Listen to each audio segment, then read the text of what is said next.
Okay, so this is a Possie Bugger. I'm starting black thread anywhere from the middle back to the bend of the hook. If you want someone to vouch for this fly, go ahead and ask Michael Crooker. He believes they are magical. Waiting for me to time a bunch more. Get it back to the bend of the hook. Take some Australian possum fur off the hide. You want a slightly fluffy tail. That might be a little too much. It's got a lot of soft underfur. And you want to take and pull some of the hairs, the guard hairs, out, shorten them, and recombine. Remove some. Just want a few guard hairs mixed in with the fuzz. I like to kind of roll it in my fingers, try to position them more or less towards the middle. So you get this tail that has guard hairs sticking slightly beyond the fluff. They call it a Possie Bugger because it's sort of a nymph, almost like a micro streamer tied with possum fur, Australian possum. The fluff goes on at the bend, maybe a hook shank length past the bend. Pinch wrap it in place, wrap it up the thorax, up the abdomen, leave some hanging, and trim away the rest of this fluff. You can hang on to that fluff because you're going to dub it on the abdomen.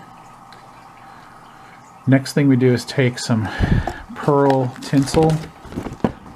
Yeah, knock over the card. Cool. Sorry, this is going to be a quick and dirty video. Notice I take it out the side of the pack. That's what you usually do. It makes things a lot easier. We're going to do one strip of pearl tinsel down each side of the tail, and it should extend beyond the fuzzy stuff.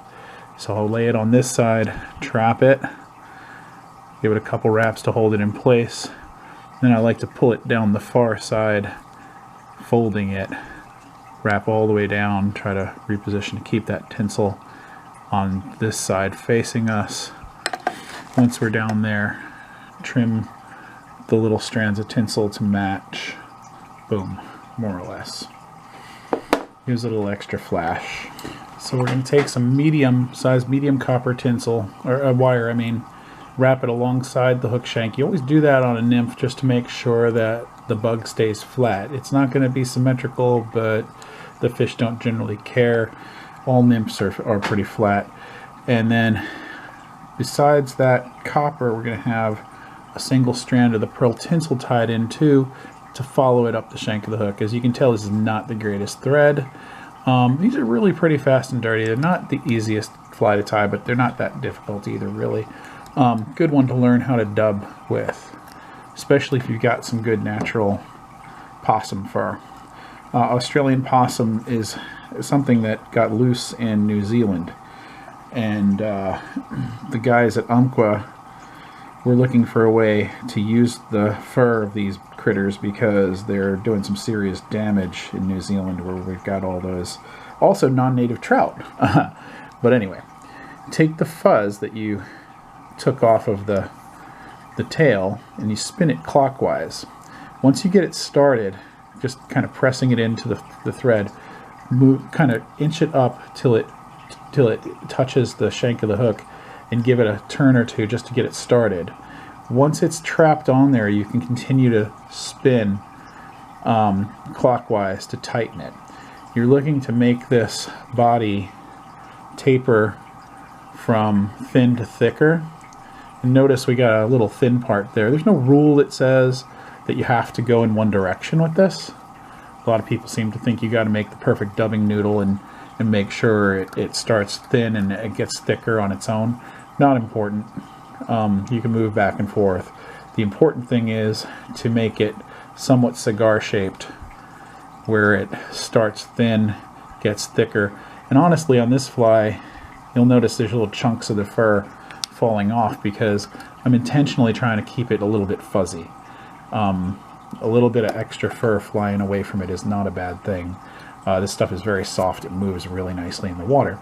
So once you've got it dubbed, take your wire, kink it to the side, and it's kind of important. Notice I'm wrapping counterclockwise. I'm wrapping from behind. You know, normally I always go over. That's what most people do. But by counter wrapping the wire in, you know, opposite the direction you put the fur on, it cuts in to the body a little bit better and gives you more pronounced segmentation. Once we're up here and we caught up to the thread, a few good turns in front, behind, a few good turns in front, that'll hold it on. You can helicopter it off. My scissors are super cheap, so I'll just snip it off. You're going to follow that copper wire rib up with your strand of tinsel that you tied in alongside of it to give it just a little extra bling. I'll try to lay it in front of the wire so that the little bit of pearl flash that it adds runs right up in front of the wire. Not super important. You can actually do it without the extra pearl. This fly is very generic. I think it's sort of a it ends up working like a caddis pupa, but all that extra flash on there is very useful. It really gets the fish's attention. Before I put the soft tackle on, which is what's next, I'm actually going to wrap back into the body just a little bit, give myself a little more room. Might pull some of this fuzz off. I might actually take my scissors and trim a little bit. It's a little wild. But anyway, like I say, this thing's tied in the round. It looks the same from all angles, so it doesn't matter that much. Two materials I'm going to use to finish this off are Hungarian partridge, which I highly recommend you actually buy a skin or a half skin. They're not cheap, but to get the appropriately sized feathers, the really good ones, you basically have to buy a skin. They cost $30 or $40. And then the crazy thing is, the fur that I use for my dubbing on this is craft fur.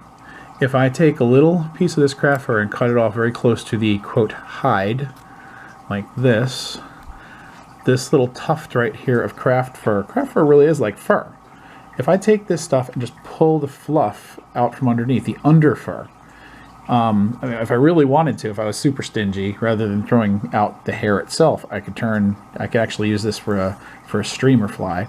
I usually end up throwing it out.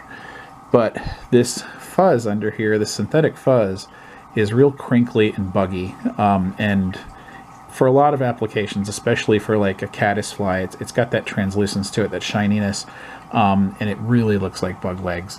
So that's kind of one of my secrets for my Possie Buggers.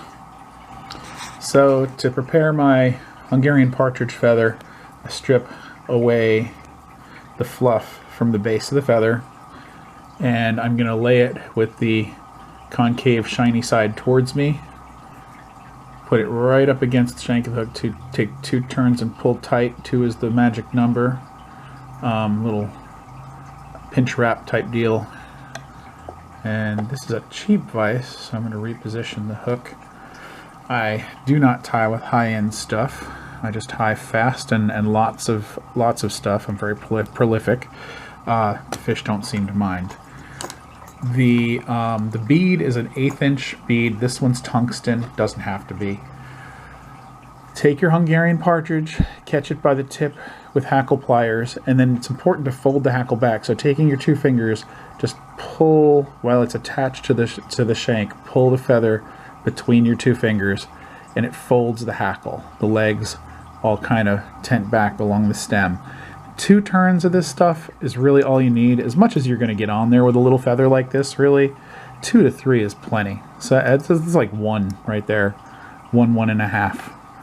That's really all you need. You want these legs to kick all the way around. So holding the hackle pliers in place, take, again, the magic number is 2. 1, 2 turns, pull tight. You can unclip the tip of the feather, give it a couple more to keep it in place. I see one nice long leg up here that I don't necessarily want to cut, but I'm going to cut the tip away, stroke that long leg back, kind of stroke them all back, and tie off in front of the hackle. So I've got a wet fly hackle all the way around. Find my black fuzz, and I'm going to dub that fuzz on just like I did this is the craft fur fuzz. I dub that on there just like I did the Possie Bugger, the Australian possum fur. Once it's trapped, once I got 1 turn on there, I have control over the tension of the dubbing noodle by holding it against the thread. If I want to tighten it, I twist more. And I mean, that's enough right there, honestly. I'm going to bulk it up a bit though. I'll just put all of this on here. That's plenty. Cool thing is these look better and work better the scragglier they get. So as I fish these and some of that synthetic hair falls out, they fish better. But once I get all that hair on, take a couple turns right behind the bead, and then I'm going to do a whip finish. I mean, a half hitch tool is fine too. Just anything to finish the fly off. I like to whip finish.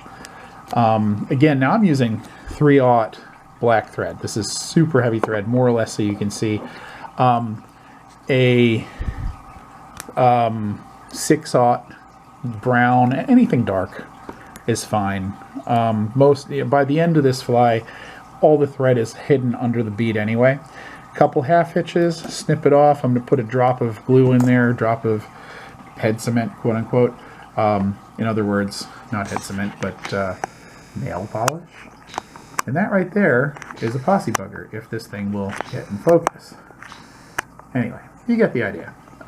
It is a killer fly. This is a size 12. I'll tie them in a size 14 too. You could go smaller. The hardest part about going smaller is finding the appropriately sized wet fly collar. I mean, this is actually maybe a little bit big for a 12, but hey, they work. Anyway, I hope hope these materials help, and I hope you tie a few of these, because I'm telling you, these things will crush. Anyway, good luck with it. Enjoy.